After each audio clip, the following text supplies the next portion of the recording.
a Monseñor Tomás Alejos, que tenga la oportunidad de dirigirle a ustedes esta meditación en esta mañana tan hermosa desde este santuario Nuestra Señora de la Altagracia. El primer punto que quiero tratar con ustedes es una visión o un contexto histórico de este lugar. La iglesia de San Dionisio comenzó a funcionar en el siglo XVI de la era cristiana. Desde ese momento, cuentan los historiadores, que comienza la devoción mariana. Los eclesiásticos de aquel tiempo, muchas congregaciones religiosas, arzobispos, obispos, hasta la época contemporánea, han exaltado la figura de la Santísima Virgen de la Altagracia. Y tenemos la grandeza tan sublime, cubierta de humildad, que fue el primer santuario de América, dedicado a la Madre de Dios. Por eso, los dominicanos y las dominicanas, esa raíz de la maternidad la tenemos muy presente, porque comienza desde el inicio de la evangelización en el Nuevo Mundo.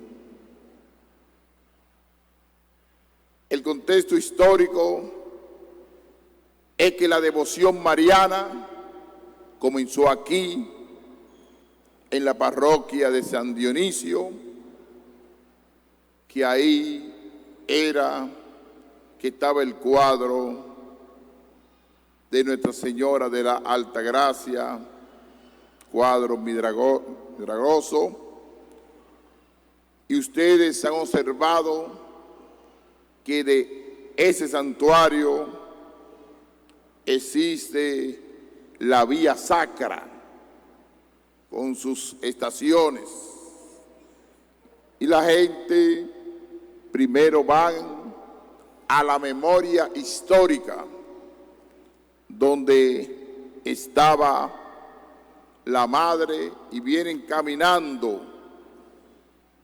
a buscar el gran tesoro de la maternidad, que es la Santísima Virgen de la Altagracia. Y este santuario se comenzó por iniciativa de un gran ser humano de la capital, Monseñor Pérez Sánchez, que hizo un comité porque la Virgen de la Altagracia tenía que permanecer en Higüey. Inclusive, en cierto momento, para su custodia, algunos eclesiásticos querían trasladarla a la capital, pero ella nunca quiso salir de Higüey, porque en Higüey es que tiene que estar Tatica. Y recibir hoy como recibe de la diócesis de San Juan de la Maguana, que cubre San Juan, esa gran ciudad, Pedernales y Asua. Han venido peregrinando aquí a este lugar, al primer santuario de América, Nuestra Señora de la Alta Gracia, desde el siglo XVI. Se mantiene la devoción de la Alta Gracia, que se llamaba la Española, que cubría todo el territorio y no había en este tiempo división fronteriza. Y de ahí es que viene que esta devoción se desarrolla en todo el Caribe. Todo el Caribe es devota de la Altagracia, porque después vinieron las otras devociones que eran contemporáneas. Junto también era contemporánea de la Virgen de la Altagracia, la patrona de nuestro pueblo, que es la Virgen de la Mercedes. La Virgen de la Altagracia es protectora y la Virgen de la Mercedes es patrona. Pero es entre ellas dos que la misma madre tienen la fuerza de continuar fortaleciendo la unión de la hispanidad, de la madre patria, España, y la unión de la dominicanidad, que es la Virgen de la Altagracia. Ahí está ese resumen histórico. Segundo momento, sobre la palabra de Dios. Hemos escuchado 3 lecturas: profecía de Isaías, carta de Pablo a los Gálatas y el Evangelio de Lucas. En el siglo VIII, antes de la era cristiana, existían lo que se llamaban los reyes y los monarcas. El profeta Acaz era un gran profeta, pero él creía en la estrategia humana. Creía en la unificación de los poderes, buscar el poder, buscar la unidad para vencer al enemigo. En una palabra, el profeta Acaz se distancia de Dios para buscar el poder humano. Y siempre los profetas miran más allá. Por eso ustedes, por el bautismo, tienen que mirar más allá de la realidad cotidiana. Porque el profeta va descubriendo los signos de los tiempos, el futuro. Entonces se acerca el profeta Isaías al profeta Acaz.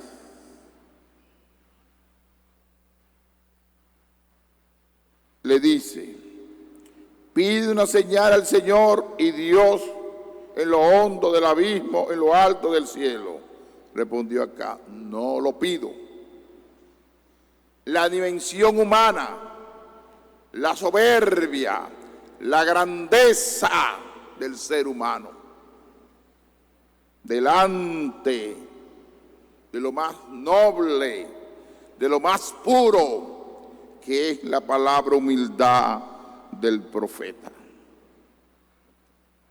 Y le dice al heredero de David: no les cansa a los hombres que causan incluso a Dios, pues el Señor por su cuenta les dará una señal, dice el profeta. Miren, la Virgen está encinta, da a luz un hijo y le pondrá por nombre Emmanuel, que significa Dios con nosotros. El Emmanuel ya es el futuro del Mesías, aquel gran liberador que va a acompañar a su pueblo para brindarle la salvación al pueblo de Israel. Pero acá estaba ciego. Y ese anuncio del profeta Isaías se hace patente y realidad, históricamente hablando, en la persona de Jesucristo. Pero el profeta aquí quiere anunciar de una mujer, que dará encinta y dará a luz un hijo, y le pondrá por nombre Emmanuel, comerá requesón de miel, de queso, diciéndole que va a haber un proceso humano, el Dios con nosotros, el misterio de la encarnación. Ese misterio de la encarnación ya he anunciado por el profeta Isaías, diciéndole al profeta acá: demóntate del caballo del poder, de la grandeza, de la unificación de los poderes humanos, de la unidad de las naciones, y colócate en el corazón de Dios. Qué pura sabiduría, que a través de la sabiduría el profeta podría tener discernimiento para ver el paso de Dios en su vida. Por eso, nosotros como iglesia, como comunidad de creyentes, nuestro gran objetivo es la salvación de las almas. Y así dice en el último texto de la orientación que tiene la iglesia, las leyes de la iglesia, que el gran objetivo del derecho es la salvación de las almas. Lo dice el derecho canónico. Y eso es lo que dice hoy el profeta. No es el poder, ni la grandeza, ni la prepotencia, ni la unidad de los pueblos, ni el reinado humano, sino la humildad, la sencillez. Porque no podemos seguir a Cristo si tenemos al Emmanuel con nosotros y nos llenamos de orgullo humano y de prepotencia. Hay que despojarse de ese polvo del poder, de ese polvo del orgullo, de ese polvo que nos hace nosotros indiferentes a Dios, y llenarnos de la presencia de ese Emmanuel que viene acompañado del Espíritu Santo. Ese Espíritu Santo que ha guiado y conducido en esa barca de Pedro que es la iglesia, que a veces tiembla en el mar, pero se fortalece con la tranquilidad del Espíritu, que es la grey de ustedes que se colocan en oración. Y el alma se tranquiliza y el agua vuelve a la tranquilidad, y la barca de Pedro continúa sus pasos a través del Salvador, del Emmanuel. El Evangelio que hemos escuchado de Lucas, todo alrededor del nacimiento del niño Jesús es sencillez y humildad. El ángel va a una ciudad de Galilea que se llama Nazaret. Nazaret es un pueblo humilde. ¿Qué dicen los evangelios de Nazaret? De Nazaret puede salir algo bueno. Un pueblo que no tenía significación ni política, ni social, ni cultural. La única condición noble y buena, que era un pueblo pequeño, humilde y sencillo. De la pequeñez nace lo sublime. Y lo sublime cubre el alma de los fieles, que es la persona de Cristo. Una joven, quizá muchas muchachas de aquel tiempo, hija de fariseos, de la grandeza del judaísmo, decían que tú serás la elegida para el Mesías. Y Dios piensa diferente que los hombres. Los hombres piensan como acá en la grandeza y el poder, y Dios piensa de otra manera en la humildad. Una joven de Nazaret, joven humilde, sencilla, pero joven inquieta. Por eso este anuncio del evangelista Lucas lo podemos dividir en dos dimensiones fundamentales. Primera dimensión humana y la segunda dimensión es la sobrenatural.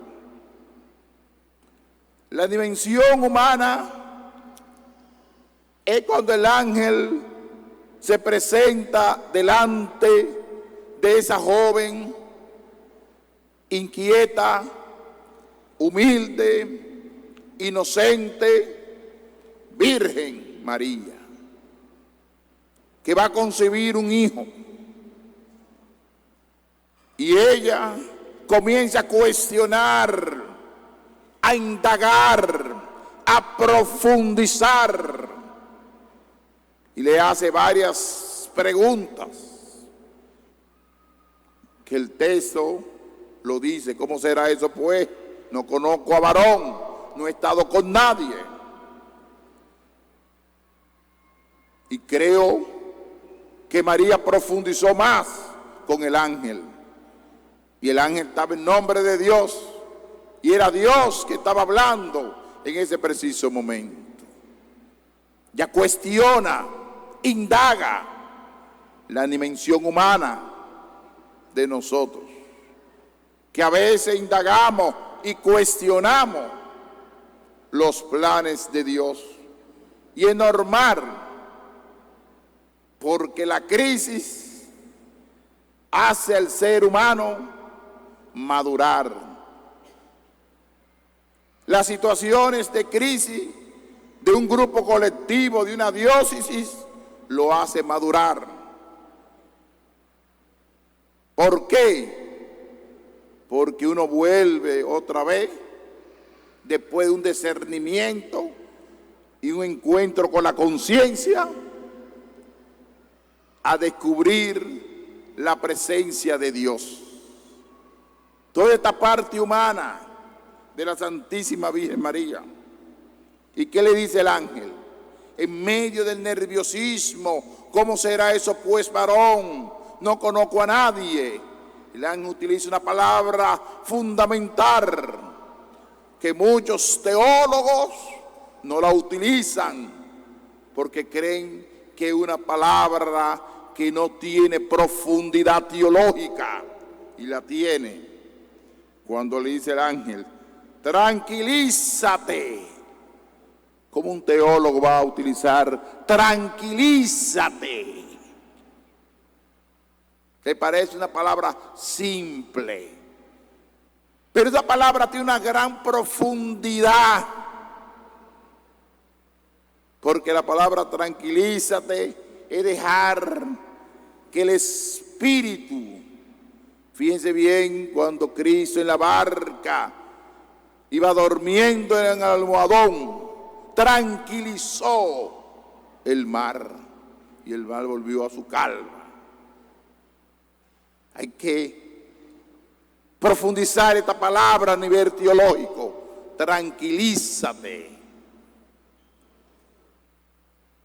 Y eso se le aplica a muchos cristianos que andan inquietos, despiertos constantemente, en movimiento constante, y no quieren tranquilizarse. Y a veces hay que tranquilizarse para escuchar la voz de Dios, para que Dios resuene en nuestro corazón. María, Dios te ha concebido su favor. Pues mira, vas a concebir a luz un hijo y le pondrán por nombre Jesús, que quiere decir el Salvador. Y darás a luz un hijo y le pondrán por nombre Jesús. Será grande, se llamará Hijo del Altísimo, del trono de David su padre, de la estirpe de David. Y todo será por obra y gracia del Espíritu Santo. El Espíritu Santo hará sobre ti la fuerza del Altísimo, te cubrirá con tu sombra. Aquí viene la segunda dimensión, la dimensión sobrenatural del anuncio. Sobrenatural. Estaba explicando la dimensión humana del misterio de la anunciación. Ahora viene la dimensión sobrenatural, que va más allá de la naturaleza, más allá de lo biológico, más allá de la estructura humana, del Espíritu. El Espíritu Santo vendrá sobre ti, la fuerza del Altísimo te cubrirá con su sombra. Por eso el santo que va a nacer se llamará consagrado Hijo de Dios. Y hace la comparación. Ahí tienes a tu pariente Isabel, a pesar de su vejez, concebirá un hijo. Y le decía la que era estéril. Y ese hijo, ¿quién era? Juan el Bautista. ¿Por qué esa relación? ¿Y por qué mencionar a su prima santa Isabel aquí? María fue solidaria con Isabel. Juan el Bautista fue solidario con Jesucristo, que le preparó el camino. Qué cadena, qué unidad hay ahí en el nacimiento del pueblo de Dios y en la centralidad del Emmanuel, del Mesías, del esperado. ¿Y qué dice ella frente a esta palabra elocuente, convincente, espiritual y sobrenatural del ángel? Aquí está la esclava del Señor. ¿Qué dijo ella? Hágase en mí según tu palabra. Se abrió a la palabra de Dios, al plan de Dios. Y así nosotros, como iglesia, tenemos que abrirnos al plan de Dios. Nació de una mujer, dice el libro de los Gálatas, la grandeza de una mujer. la maternidad de una mujer. Ese concepto de maternidad. Recuerdo una frase que me dijo Monseñor Flores en una prédica que yo estaba dando en un retiro y hablé de la Virgen María. Y me dijo Monseñor Flores, se te olvidó el concepto de la maternidad de la mujer. Y te fuiste a la estructura humana, a lo intelectual, esa paternidad, que es la presencia de la mujer en el hogar, la presencia de la mujer en la parte doméstica, la iglesia doméstica, que es lo que fortalece a esta iglesia y a esta diócesis, que es la familia. La iglesia doméstica comienza con la maternidad y aprender a hacer y practicar la maternidad desde la familia, cuidar los hijos, tener el hijo, el olor de la madre y el olor del padre que se ha perdido. Y por eso tenemos que construir familia sana espiritualmente. Aquí está descrita la familia de Nazaret: María, José y el niño. ¿Cómo se describe hermosamente? Quiero terminar con unos elementos que quiero mencionar.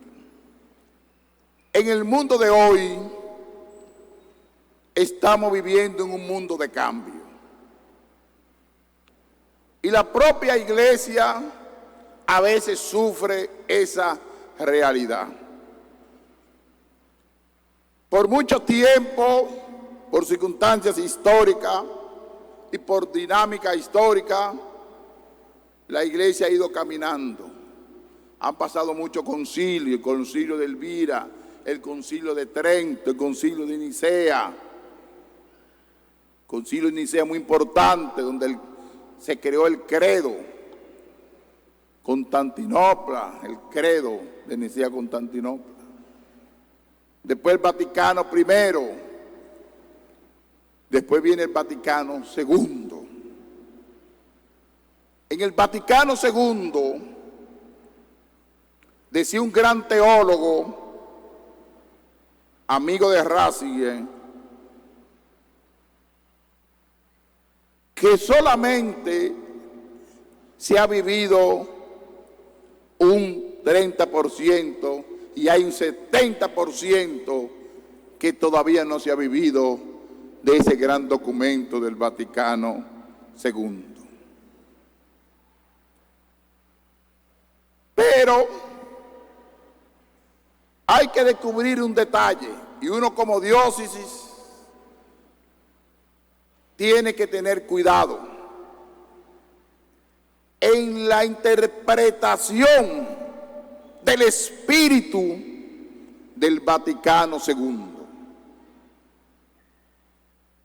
Porque la iglesia es madre y maestra.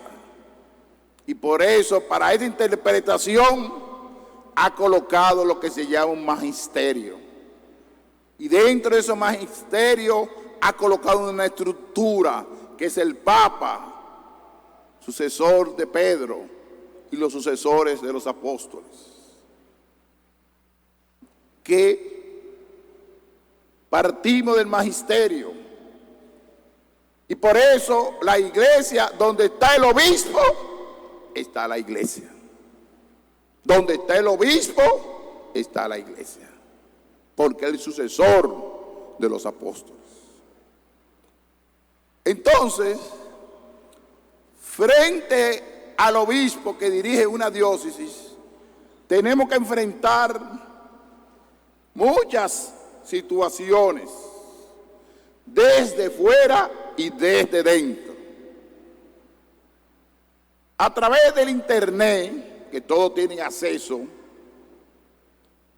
alguien se coloca en una habitación y hace un canal de YouTube y comienza a interpretar cómo debe ser la iglesia y cómo debe gobernar la iglesia.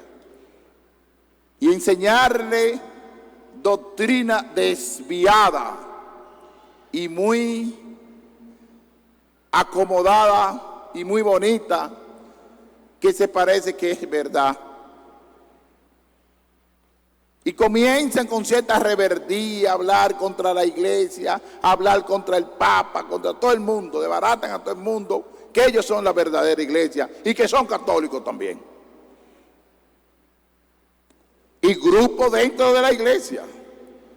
Y van creando lo que se llama una iglesia ideológica dentro de la propia iglesia católica.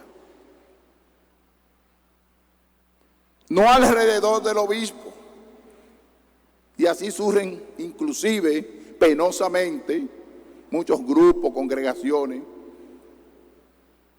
que tienen un espíritu ideológico, pero el que está alrededor de la idea del obispo, de la orientación del magisterio, es una iglesia eclesial. Una iglesia eclesial que de antes se llamaba pueblo de Dios, pueblo que camina. Ahora una iglesia sinodal. Y si uno descubre qué es lo que, escuchar al pastor, y el pastor habla con sus ovejas, y las ovejas escuchan al pastor, y hay un diálogo, que lo pongan redondo, que lo pongan de espalda, que lo pongan vertical, el cabeza y el maestro de una diócesis es el obispo diocesano. Y el que comienza a interpretar cosas hablando en nombre del Espíritu del Vaticano II, sin la debida autorización del gran maestro de esa diócesis, que es el obispo, el sucesor de los apóstoles, usted puede estar equivocado y confundiendo a muchas personas. Por eso tengan cuidado en meterse en esos canales de YouTube, redes sociales, de gente que quizás han leído 2 o 3 libros de teología y quieren saber más que la propia iglesia y más que el magisterio, haciendo interpretación extraña del Vaticano II. Nuestra iglesia debe ser eclesial. Nuestra iglesia tiene una dinámica, un pastor, los párrocos que se reúnen alrededor del pastor, el pastor que se reúne con las ovejas.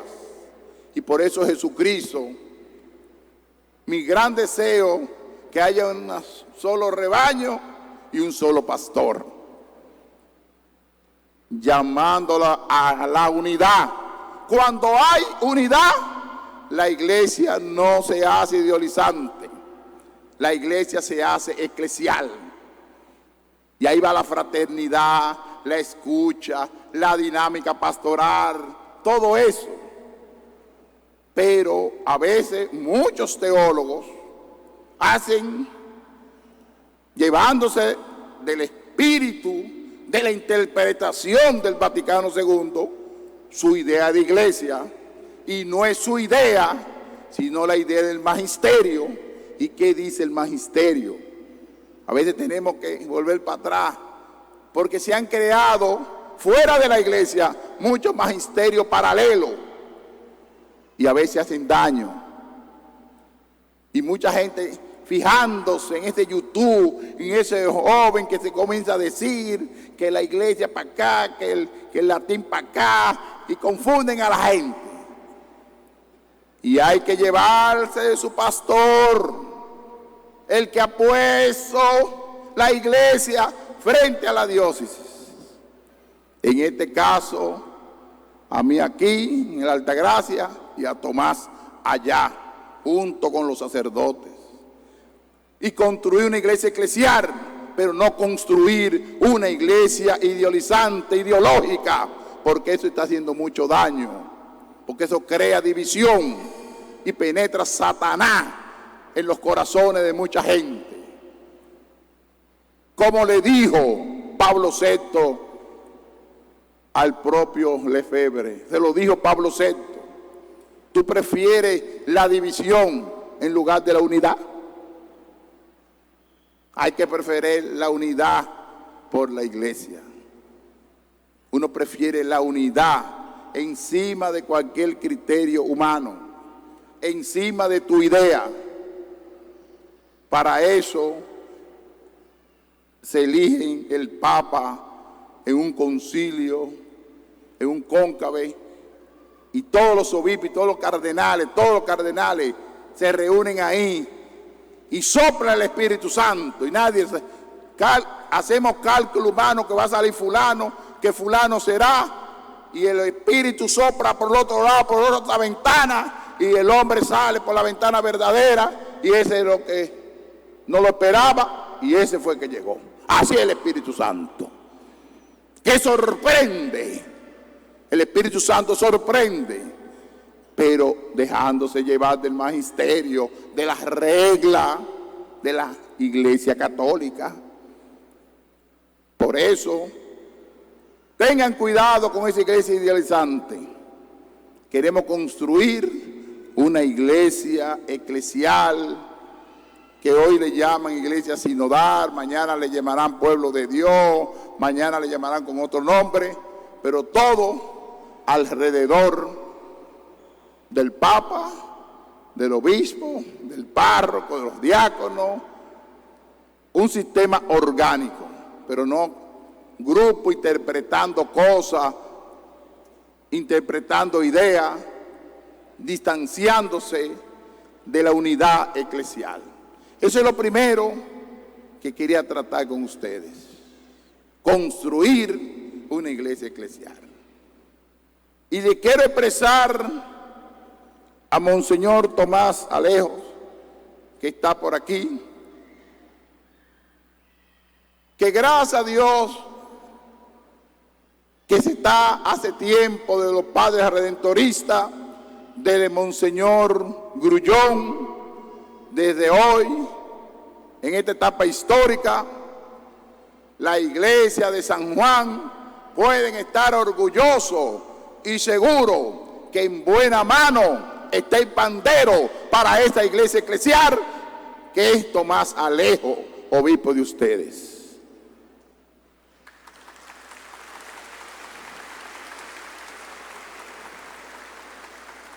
Y eso es fruto de esos sacerdotes que vinieron de Norteamérica.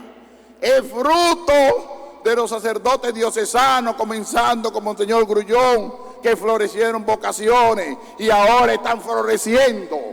Gracias a Dios. ¿Por qué se ha prolongado este fruto en el sur? Porque se ha construido una iglesia eclesial, no una iglesia ideológica. Y eso merece un fuerte aplauso a esta iglesia de San Juan de la Maguana. Está compuesta por 3 grandes provincias: San Juan, Pedernales y Azua, si no me equivoco. Elías Piña.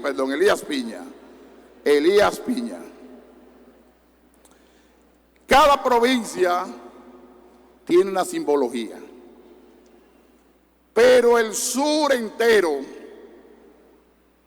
San Juan, Elías Piña y Azua, tienen en esa porción pequeña un desarrollo ambiental que la naturaleza le ha regalado a ustedes, una belleza enorme. San Juan de la Maguana, comenzando por San Juan, desde el tiempo de la colonia, ya existía un pequeño templo colonial de evangelización. Desde tiempo atrás,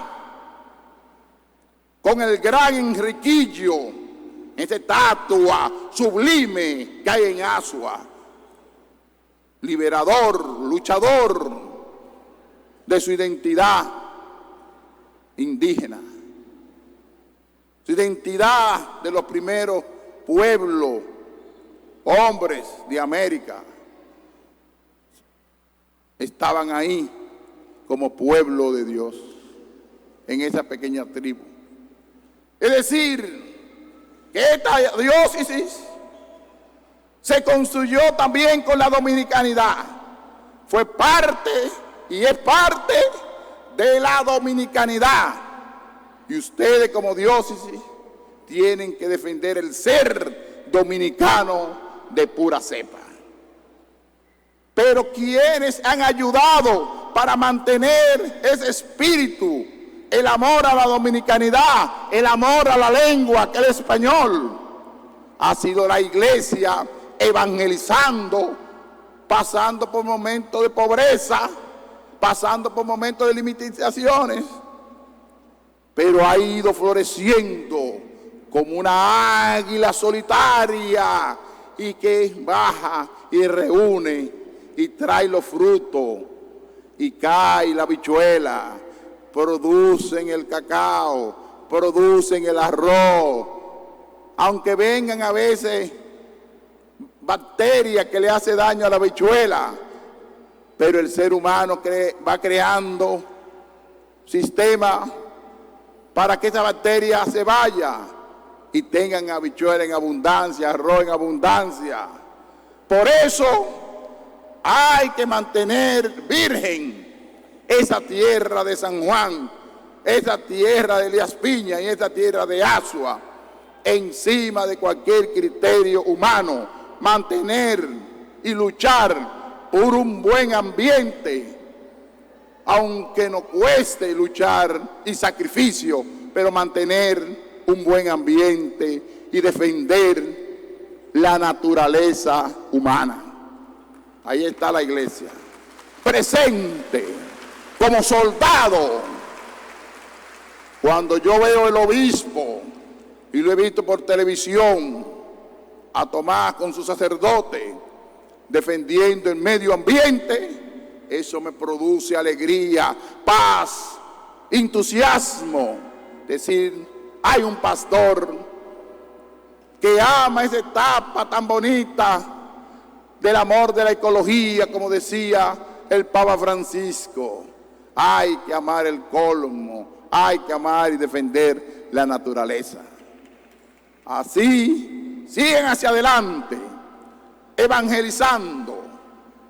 Y yo quiero ir a visitar, ya se está finalizando, restaurando, porque existía, restaurando el obispado, casa de ancianos, construyendo parroquia, capilla, centro que acojan a la gente para orar, para evangelizar, porque cuando se mete el evangelio en el corazón del hombre, cuando se coloca la iglesia en el corazón del hombre, cuando se coloca a Dios, ese pueblo se humaniza y la conciencia toma la cosa con seriedad. No ofrecerle cosas, sino cambiar corazón a la luz del evangelio y a la luz de la evangelización, y siempre acompañado con la Madre de Dios, la Santísima Virgen María y la Virgen de la Mercedes y de la Altagracia. Que Dios le acompañe y le proteja.